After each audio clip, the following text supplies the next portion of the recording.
Hi friends, எல்லாருக்கும் வணக்கம். நம்ம சேனலை சப்ஸ்கிரைப் பண்ணாதவங்க சப்ஸ்கிரைப் பண்ணிட்டு வீடியோவை பாருங்க. இன்னைக்கு நம்ம பார்க்க போற கதை எண்ணுயிர் தோழி பகுதி 8. இதுக்கு முன்னாடி உள்ள பகுதிகளை பார்க்காதவங்க டிஸ்கிரிப்ஷன்ல லிங்க் கொடுத்துருக்கேன், அதை பார்த்துட்டு இந்த வீடியோவை பாருங்க ஃப்ரெண்ட்ஸ்.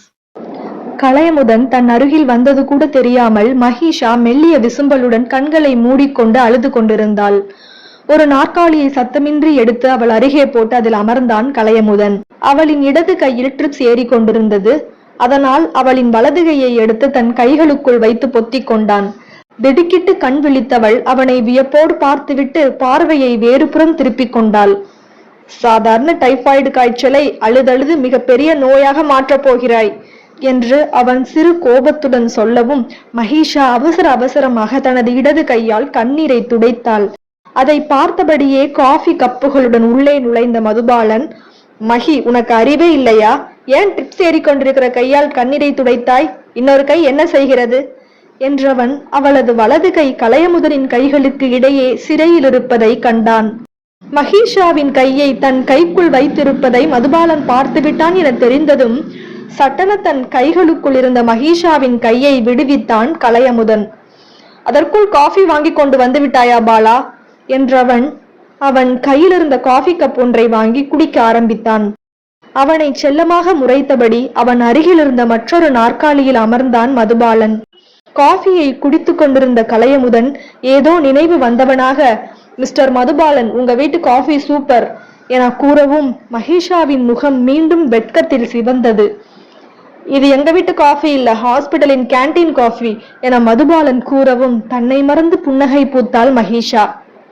சிறிது நேரத்தில் ட்ரிப்ஸ் ஏறி முடிந்து விடவும் மருத்துவர் ஊசியில் மருந்தை ஏற்றியபடி மகிஷாவின் அருகில் வந்தார். இனிமேல் நிச்சயம் முடியாது என நினைத்த மகிஷா, மது, ஊசி வேண்டாண்டா, நாம் வீட்டிற்கு போகலாம்டா என்றாள் அழும் குரலில்.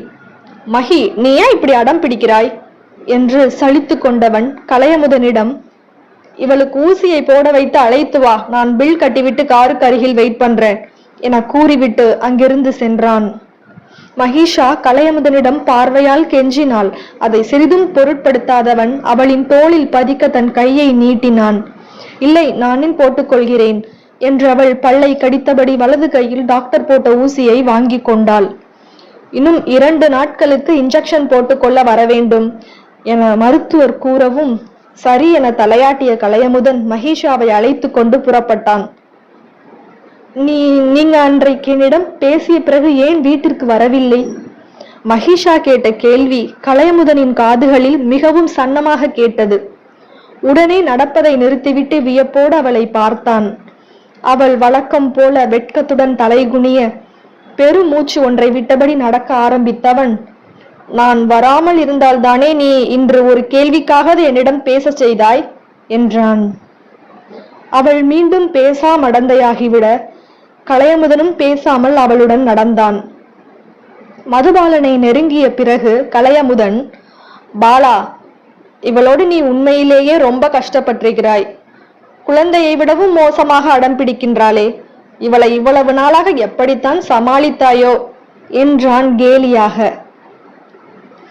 இதற்கு மேலதான் நீ சமாளிக்க போகிறாயே கண்ணா என நினைத்து கொண்ட மதுபாலன், என் கஷ்டம் உனக்காவது புரிந்தால் சரிதான் அமுதா என்றான் பொய் சோகத்துடன்.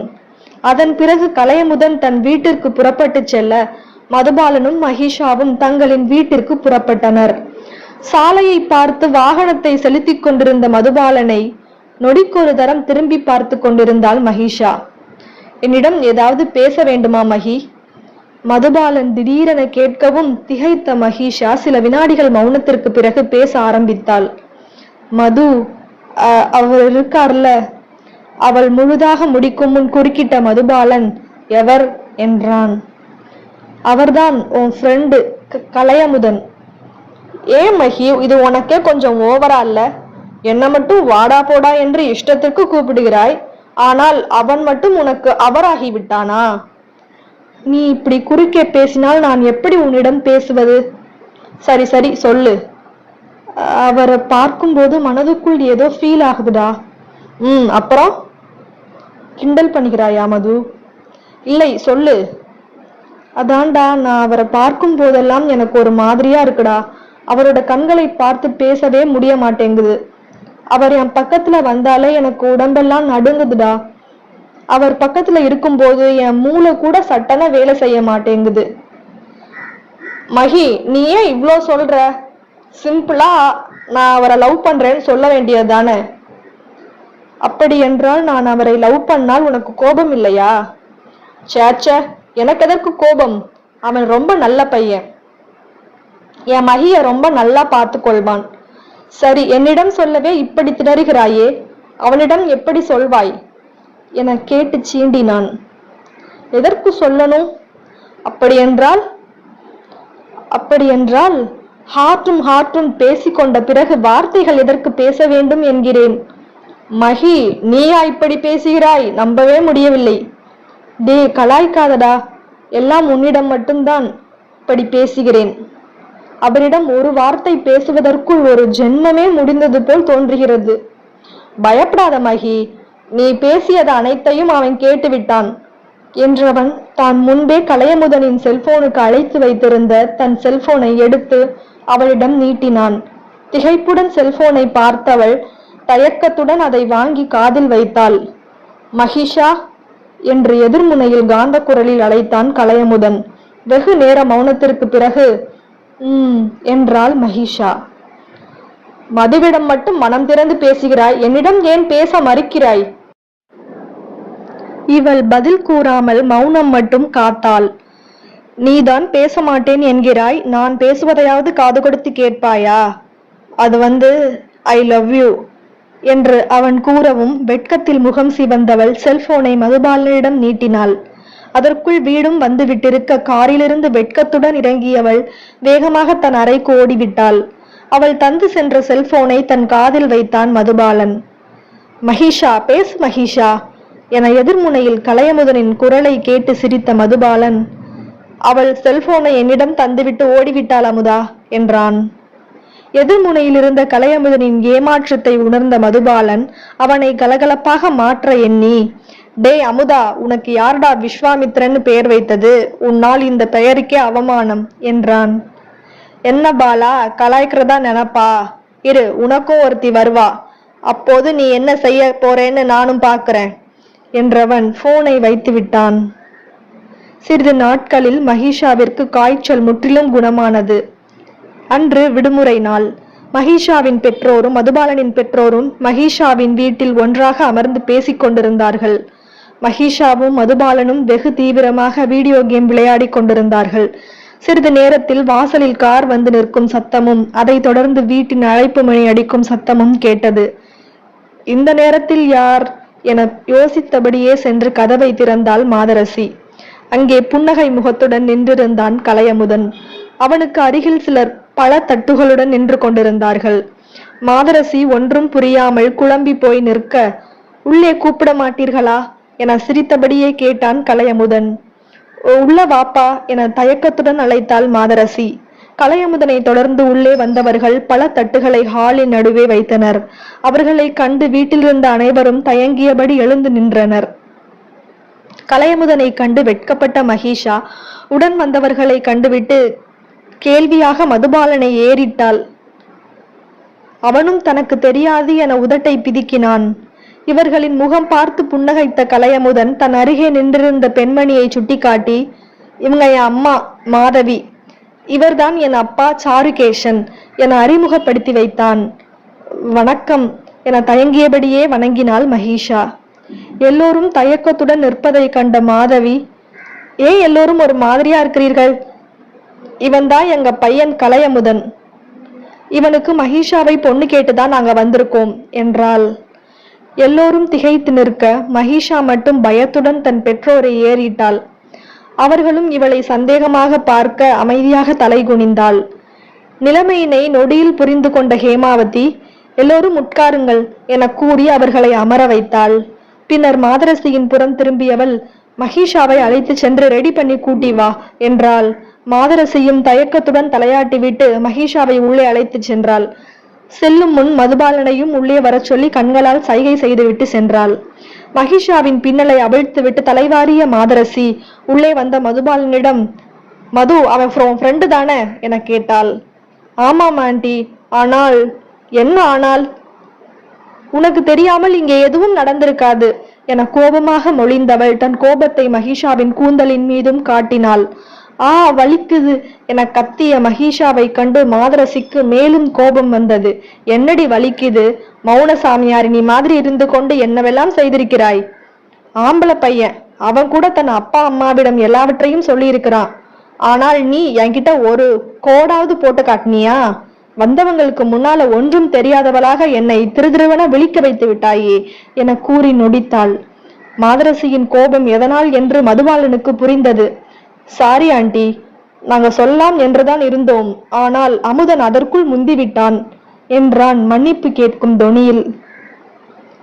சொல்லலாம் என்று இருந்தீர்களா? எப்போது? திருமணத்திற்கு முதல் நாளா? அம்மாவை எப்படி வழிக்கு கொண்டு வருவது என யோசித்த மகிஷா, அம்மா உனக்கு அவரை பிடிக்கலன்னா சொல்லிடுமா, நானும் பிடிக்கலன்னு சொல்லிடுறேன்.